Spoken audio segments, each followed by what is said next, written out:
The Man Who Could Imitate a Bee by Richard Connell, published in 1923 in Harper's Bazaar. It was not until his 22nd year that Hervey Dale realized that he was taking life too seriously. Then the realization struck him sharply. He had been a serious infant and had nursed more from a sense of duty than pleasure. His juvenile marble and hoop games had been grave affairs, conducted with nicety and decorum.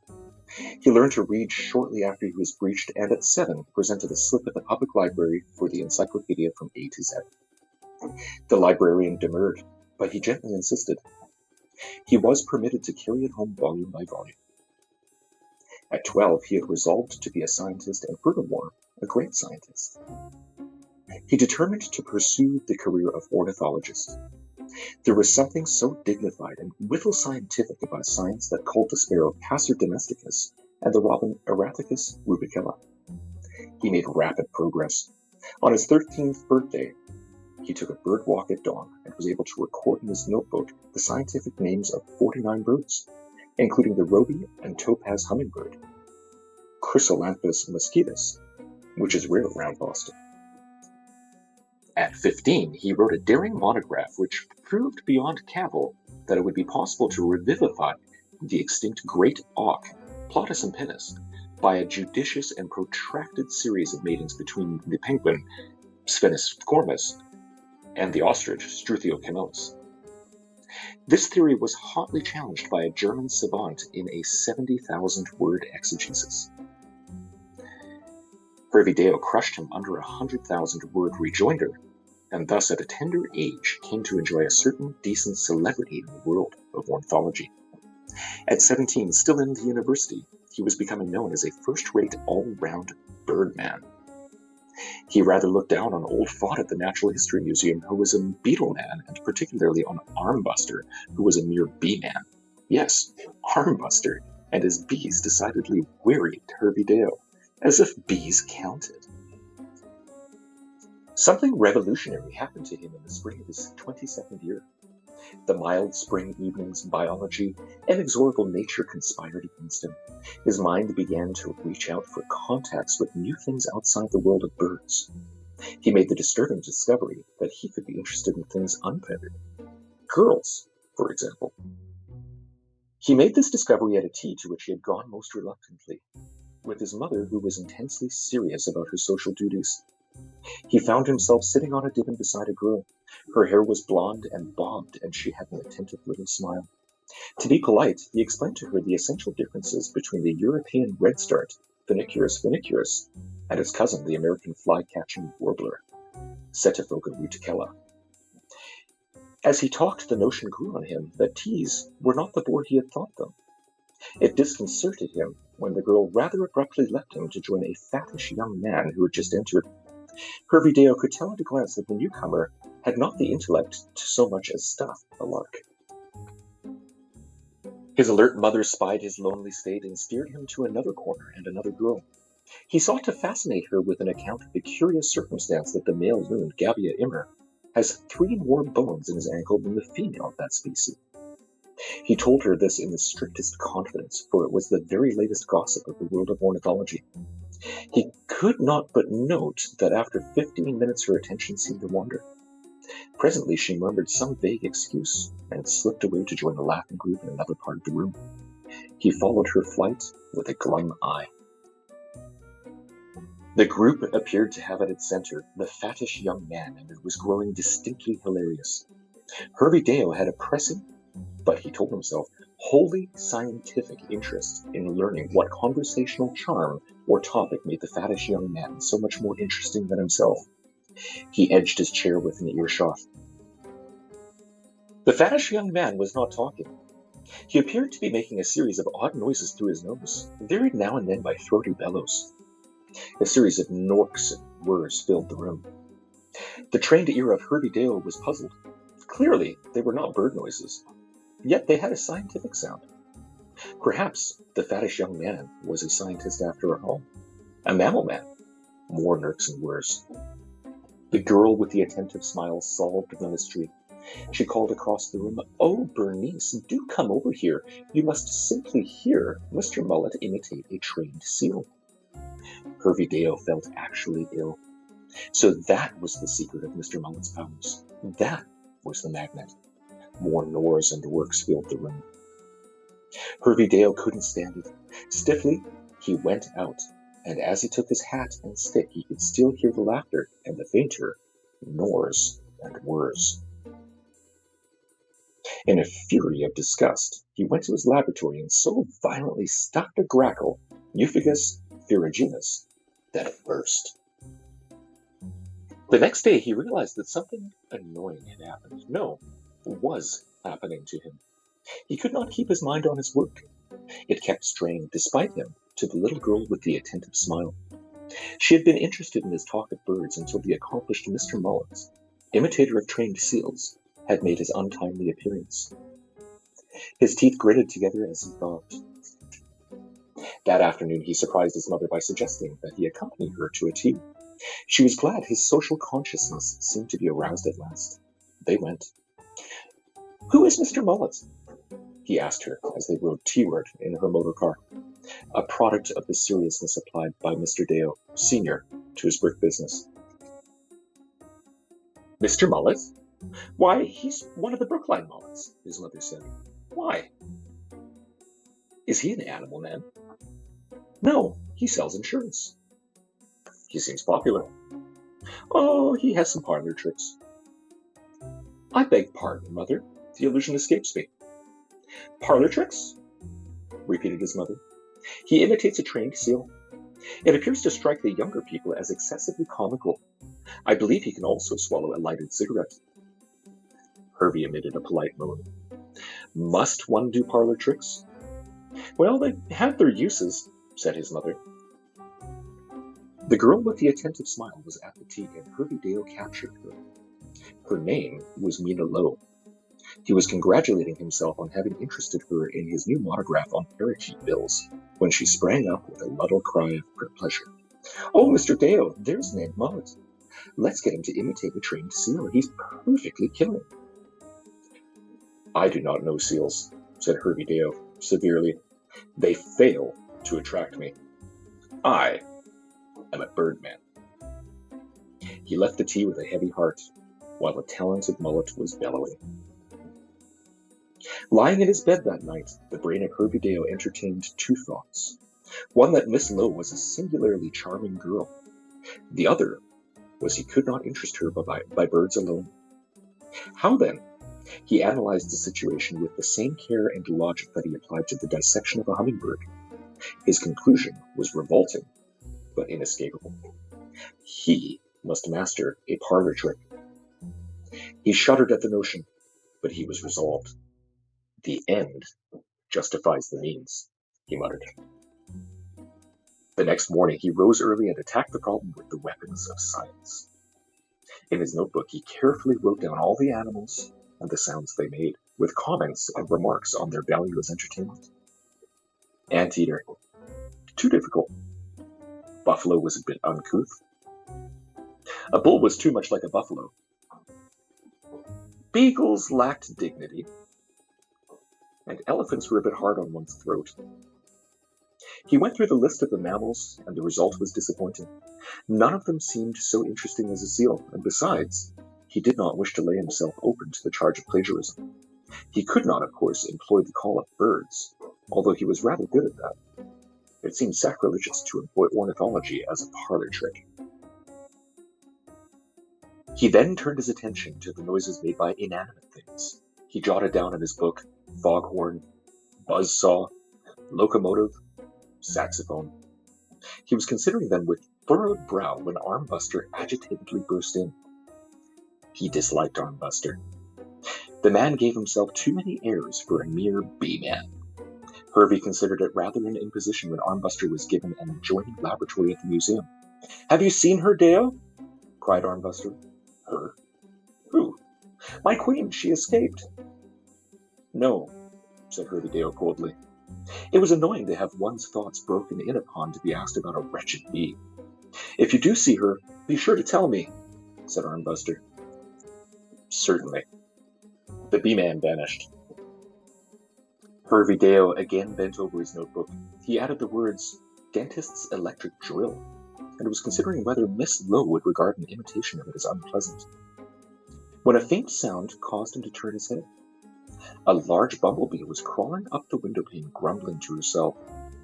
Hervidale watched, listened. His first thought was to capture her and return her to Armbuster, and he reached out his hand toward her. She bumbled noisily and eluded him.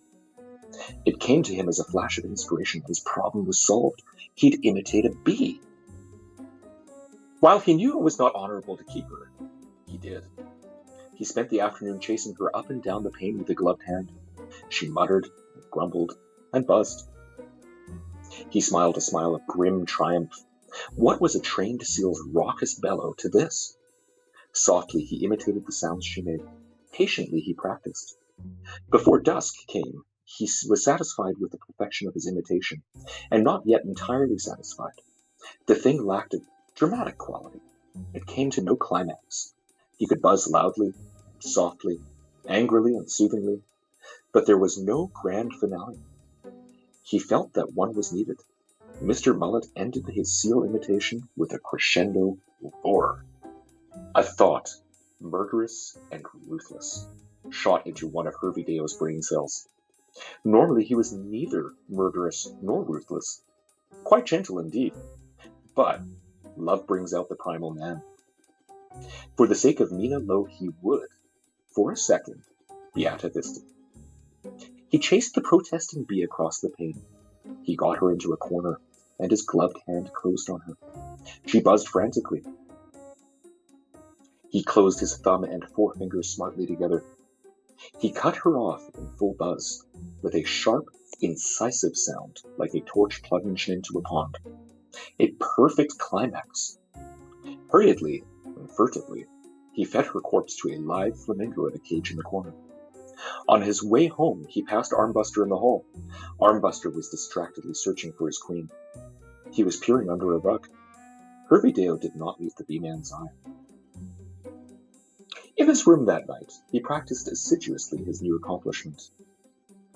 He attained perfection in the final, shrill staccato. His mother, hearing the sounds, came to the door to ask if he was ill. He called her in. "Listen," he said, and he began buzzing. "Oh dear," she cried, "a bee, where is he?" Hervey bowed.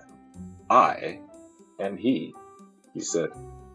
He amazed his mother still more next day by asking her to give a tea for him at the earliest opportunity. He mentioned matter-of-factly that he wouldn't mind having her ask Miss Mina Lowe. He planned the seating scientifically. He saw to it that he and Miss Lowe were seated together in a quiet corner near a window. When she had finished her first cup of tea, he turned to her suddenly, his eyes excited. "I say, Miss Lowe, look!" And he began buzzing. He pretended to pursue an imaginary bee up the window pane and catch him at last. "Oh, it's a bee!" she cried. "Where?" he asked, with a smile. "Oh, it's not really one, it was you. Oh, do it again." He did it again. She clapped her hands in ecstasy. "Oh, Mr. Dale, how perfectly wonderful. I didn't think you—" "What?" "Oh, do let me call the others." "If you wish," said Hervidale, and they gathered around him as he began to buzz. They were enchanted.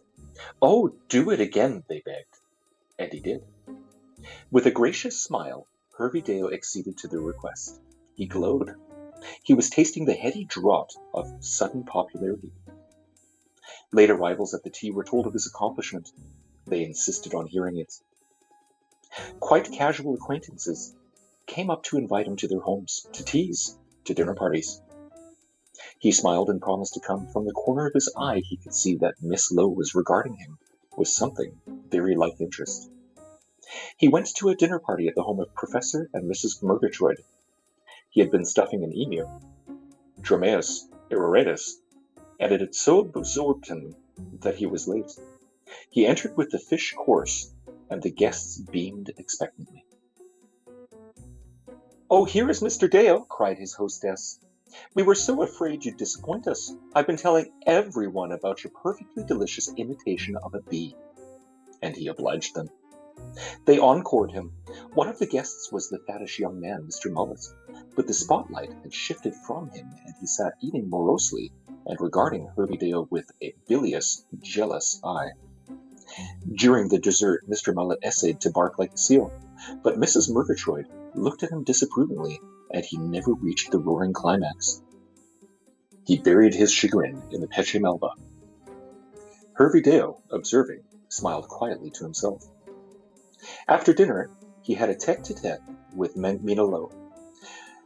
For his own special and private diversion, he twice repeated his imitation. On the second occasion, he ventured to take her hand, and she pretended to be so absorbed in the imitation that she did not notice. 3 nights later, he called on her at home. It was with difficulty that her young brothers were finally dragged off to bed. The imitation fascinated them, and Hervey Dale was forced to do it no less than 7 times. He was getting to be a virtuoso. He could keep it up for 5 minutes at a time, now pretending that the bee was in the lampshade, now under a glass, now behind the piano, and even up the pant leg of the youngest Lowe boy. When he and Mina were at last alone together, he pretended that the bee was buzzing very near her blonde, bobbed hair. In capturing it, he kissed her. Their engagement was announced the following Friday. The notice in the local newspaper pleased and yet vaguely disturbed Hervey Dale. It described him as thus: Mr. Hervey Dale is well known in local society. He is a gifted scientist and has gained a reputation for his ability to imitate a bee. As he reread this, he could not but feel that some reference should have been made to the fact that he was the author of an authoritative work on the cuckoo, Cuculus canoris, that he was a doctor of philosophy, and that in the fall he was to become chief curator of birds in the museum. Still, he reflected, newspapers haven't room to print everything. They strive to print what to them are the salient facts. He and his fiancée went about a great deal, and the party at which Hervey Dale did not give his imitation of a bee was adjudged a sterile affair. Frequently he congratulated himself in those days that it took a man of science to know when to be serious and when not to be. They were married in August, and no less than 17 friends sent the happy pair various representations of bees as wedding gifts. They received bronze bees, porcelain bees, silver bees, gold bees, and a pewter bee. His colleagues at the museum gave him a handsome bronze inkstand made to resemble a beehive. On his return from his honeymoon, Hervey Dale threw himself into his bird labors at the museum with energy. He was a birdman, even a first-class birdman, and so far his ambition was gratified. But it still burned with a hot, unappeased flame. He wanted to be the biggest birdman in the world. However, after his marriage, he permitted himself certain digressions from the relentless pursuit of this aim. There was a constant demand for him socially, and as Mina was fond of teas and parties and bridge and balls, he found himself giving rather less time to his birds than formerly. He was by no means averse to a measure of social life. A great scientist can afford to have his human side, he assured himself. And wherever he went with Mina, be it tea, party, bridge, or ball, he was invariably pressed to give his imitation of a bee. He would bow, he would let them insist a bit, but invariably he gave it. No stranger ever came to the city who did not, sooner or later, hear that screamingly funny fellow Dale and his perfectly killing imitation of the bee. His fame spread. He had been married a number of years and had a child or two when he came home one evening, visibly excited. "My dear," he called to his wife, his voice full of excitement tinged with awe, "tonight I am to meet Professor Schwiebel. He just came to town. Think of it! Karl Humperdinck Schwiebel." "Schwiebel?" said Mina blankly. "You don't mean you've never heard of Schwiebel?" "I'm afraid not." "But I've spoken to him a score of times." "Oh, perhaps you have," she said, yawning. "I thought he was a bird." "Why, Schwiebel is the biggest birdman in the world," he exclaimed. "It will be a big night in ornithology when Schwiebel and Dale shake hands. He must know my work. Of course he must. He can't have missed that great auk monograph and the cuckoo book." He was so excited he could hardly tie his dinner tie. "Schwiebel," he kept repeating. "The great Schwiebel. I've wanted to meet him all my life. He comes just at the right time, too, just when my paper on the Purula Europea, bullfinch, my dear, is causing talk." "Don't forget your galoshes," admonished Mina. Hervey-Dale, red, proud and flustered, was introduced half an hour later to that great bohemian savant, Professor Schwebel, at the University Club. Professor Schwebel made him a courtly bow. "Charmed, Dr. Dale," he said. "I have heard much about you." Hervey-Dale bowed deeply. He was warm and crimson with pleasure. "Oh, really?" he murmured. "Yes," said the distinguished visitor. "Who has not heard of Dale, the Bee-Man?" Dale, the Bee-Man. "I?" Hervey-Dale was stunned. "I, a Bee-Man? Oh, no. No. Pardon many times. You are but too modest," said Professor Schwebel, wagging his index finger at the stricken Dale. "But surely you are that same Dale who makes the sound like the bee." Hervey-Dale stuttered. He would have flung out a denial, but the other scientists had gathered about. "Oh, come on, Dale," they urged him. "There's a good chap. Imitate a bee for the professor." Hervey bit his lips. "How is it?" encouraged Professor Schwebel, and he began to try buzzing himself. "No," cried Hervey-Dale wildly, "not like this, like this!" And he corrected him. "Oh, most droll," said Professor Schwebel. "You have talent. You are a comedian. You should go on stage." Hervey-Dale could not articulate. Professor Schwebel addressed him in the tone Hervey knew so well, for he employed it often. It was the tone of tolerance of a scientist adopts to a layman. "Have you ever taken an interest in birds, Dr. Dale? There are some fine birds a clever fellow like you could learn to imitate." Hervey-Dale did not enjoy that dinner. He was up at daybreak, and he attacked his work with a cold and terrible energy. He stuffed a whole family of bobolinks, Dolichonyx gizivorus, and dissected snipe, gallinago, by the dozen. He sat up till his eyes ached writing a masterly treatise on the habits and home life of the adult pelican, Pelicanus. "Dale the Bee-Man, eh?" his lips kept saying. "I'll show him who's a bee-man. I'll show him." But he found it impossible to withdraw from social life. The adulation he received as the most perfect imitator of a bee extant had come to be necessary to him. He continued to go out to social functions. He continued to be asked to imitate a bee. He continued to comply. Mina's smile had less and less of an attentive quality in it. She began to find excuses for not going with him, but he insisted that it was her duty. She could not give him adequate reasons for evading it. He was 40 when he went down to New York to attend a dinner, a very special dinner, of the Ornithological Congress of the World, then in session. For months he worked to prepare a paper that would definitely place him at the head of his science, now that Schwebel was no more. It was on the mental habits of grouse, Tetroninae. He rose to read it, but some bibulous lesser birdman in the rear of the hall called out, "Forget the grouse, give us the bee," and others took up the cry, "Forget the grouse, give us the bee." The whole room took up the cry, "Forget the grouse, give us the bee. Yes, the bee, we want the bee, we want the bee, we want the bee." Ornithologists have their light moods. He twisted the tablecloth in great despair, a furious refusal stuck in his throat. But habit was stronger than he, and he began to buzz. They sang, "He's a jolly good fellow," which nobody can deny. A jolly good fellow, it was the last thing in the world Hervey-Dale had ever wanted to be. This, then, was his fame. He returned to his home city. His house was silent when he entered it. On the desk was a note. "Dear Hervey, I've taken the children and gone to live with Mother. I love you as much as ever, but I cannot live with a bee. If I should hear you buzz just once more, I should go mad.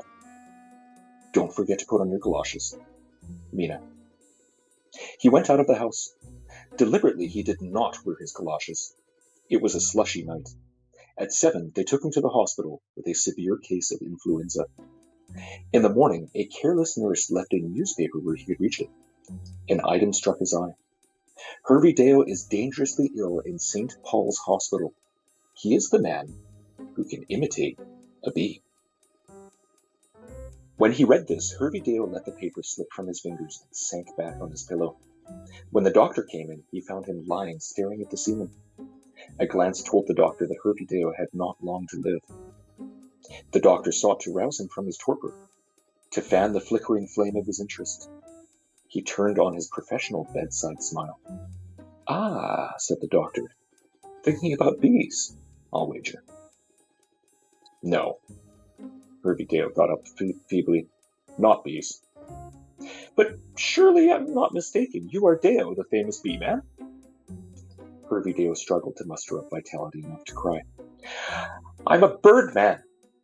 But he could not. "Come now," said the doctor genially. "Won't you imitate that bee for me?" Hervey tried to clear a negative, but he didn't have the strength. "I've heard so much about it," said the doctor, "and I've never heard you do it, you know."